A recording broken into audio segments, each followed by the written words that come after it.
satu apa? 1, Dua?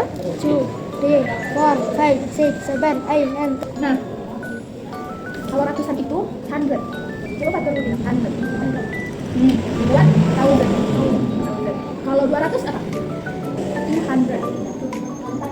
300? 300. Nanti kita seterusnya. Kalau 2000? 2000. 3000?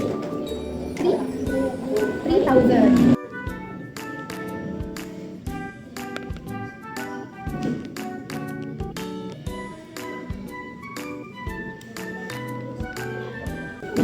Pecahan kalau dikali itu 3 dikalikan 1 hasil 3, 5 dikali 2 hasil 10. Nah kalau yang bagi itu disilang. Nah 3 dikali 2 hasilnya taruh sini. 6, 5 dikali 1 hasilnya taruh di sini.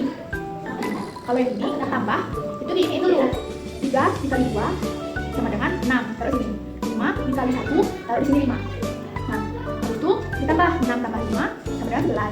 Baru yang ini 5 dikali 2 hasilnya 10. Kali ini tentang majas. Personifikasi itu majas yang memberi sifat manusia ke benda mati atau hewan. Nah contohnya itu kayak angin berbisik di antara pepohonan. Kalau di majas itu berbola. Masih ada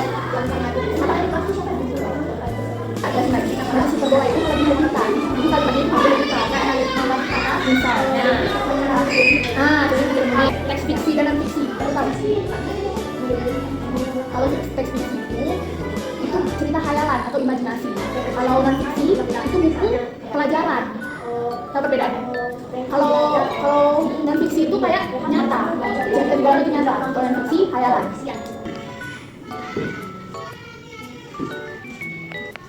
Padahal kan bisa jawab soalnya kan, bisa jawab soalnya benar semua. Tapi kenapa masih ujian pas ada nilainya rendah? Kenapa? Pusing? Pusing kenapa? Kepalanya sakit atau sakit karena lihat soalnya? Sakit apa? Emang kenapa kepala masih sakit? Oh iya, pas lagi main tidak ada insiden itu. Kalau selama di sekolah ada masalah nggak?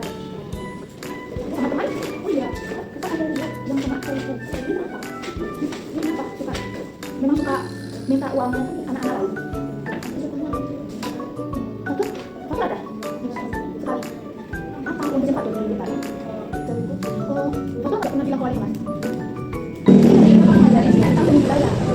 Jadi pertama itu sama dari tentang unsur tentang titik. Jadi kita pakai unsur yang paling dasar. Lalu ada garis. Garis itu garis itu tentang titik yang disambungkan.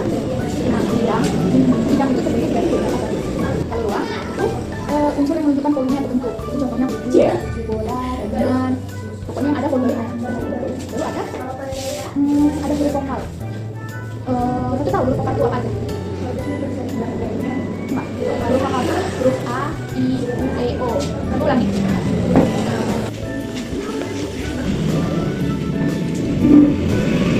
Jadi norma itu aturan yang mengatur perilaku manusia. Lalu ada sanksi. Sanksi itu hukuman kalau misalnya kita melanggar norma, kalau kita melanggar aturan tadi. Nah, di norma itu ada 4. Pertama itu norma kesopanan. Nah, contohnya norma kesopanan ini itu yang mengatur kita cara kita bersikap. Contohnya kayak sama tua tua. Ada sanksi dari norma kesopanan ini itu biasanya ditegur atau dicegah. Nah, juga ada norma kesusilaan. Norma kesusilaan ini yang berhubungan tentang baik dan buruk. Contohnya, misalnya aturan hancur, tidak mencuri, tidak berbohong. Kalau misalnya kita melanggar norma kesusilaan ini, itu bisa kita biasanya merasa bersalah atau menyesal. Jadi selanjutnya ada norma hukum. Sama main hukum itu kayak aturan pemerintah. Pemerintah yang harus diikuti.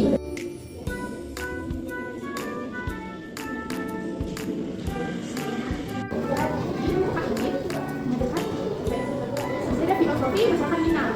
Itu ada tentang masyarakat sandi kita buat. Dan bersendiri syariat Islam dan syariat bersendiri suci. Artinya apa? Ada orang Minang itu mengikuti ajaran agama Islam. Dan ajaran itu sendiri dibentuk dari orang Islam. Nah, bisa juga di syariat itu ada lemangan. Lemangan, tapi tahu. Nah, itu biasan atau kata yang bisa dilihat.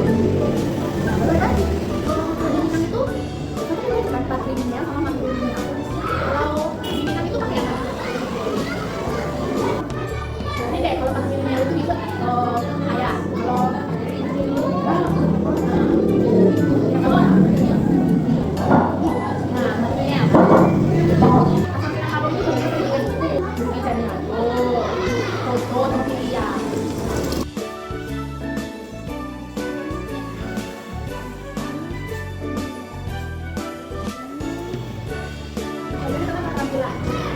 pelajaran itu gimana adalah hanya yang sopan.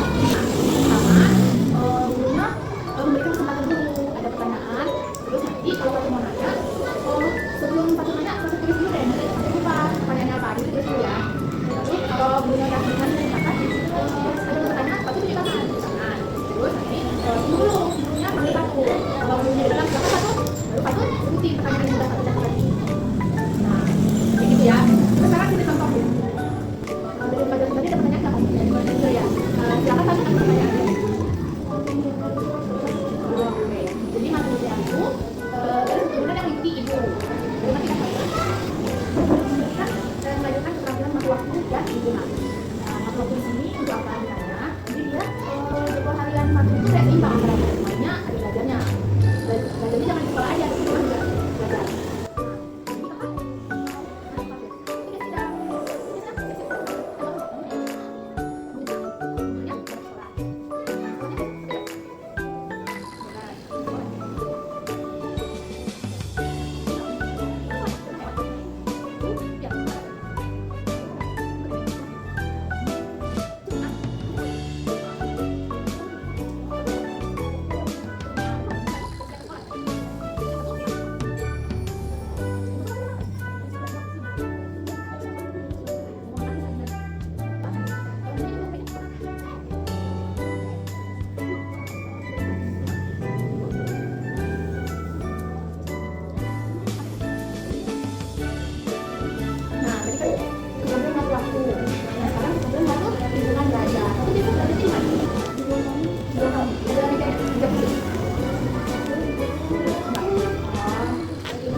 Jadi meja untuk tempat belajarnya itu kita pakai dulu. Terus satu tata rapilan, untuk apa aja, terus kita pakai dari satu susun, satu rapi. Soalnya dengan rapikan seperti itu bisa membangkitkan semangat belajar satu. Untuk jadwal harian tadi, saya itu kalau buat dia itu jadi panduan satu untuk belajar sehari-hari. Ada apa kan biasa naikkan kenaikan mana ada mana ke mana. Mudah-mudahan tidak ada anunya kan bagaimana terima kasih banyak. Terima kasih bimbingnya, terima kasih banyak bimbingannya. Mudah-mudahan betul ada berubah.